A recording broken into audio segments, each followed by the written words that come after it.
வணக்கம்.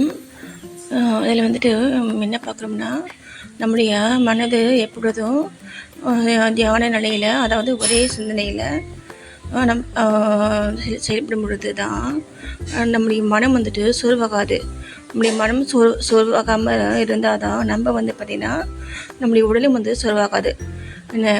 அப்போது நம்முடைய மனதை வந்துட்டு நம்ம ஆக்டிவாக வந்துட்டு சுறுசுறுப்பாக வந்துட்டு வச்சுக்கிறதுக்கு தான் நான் வந்துட்டு நமக்கு பிடிச்ச ஒரு கடவுளை பேர் வந்து சொல்லிக்கிட்டே இருங்க அப்படின்னு இங்கே நினச்சிட்டே இருங்க, மனதை நினச்சிட்டே இருங்க அப்படின்ட்டு சொல்லியிருக்கேன். அந்த மாதிரி நம்ம சொல்லும் பொழுது நமக்கு இடையில வரக்கூடிய சிந்தனைகள் அதை வந்துட்டு யாராலும் வந்துட்டு சிந்தனை வந்துட்டு நல்ல சிந்தனையாக இருந்தால் ஓகே, நான் சொல்ல புரியுதுங்களா? நம்ம ஃபேமிலிக்கு வந்துட்டு ஏற்றவாறு சிந்தனை வந்து வந்தால் ஓகே.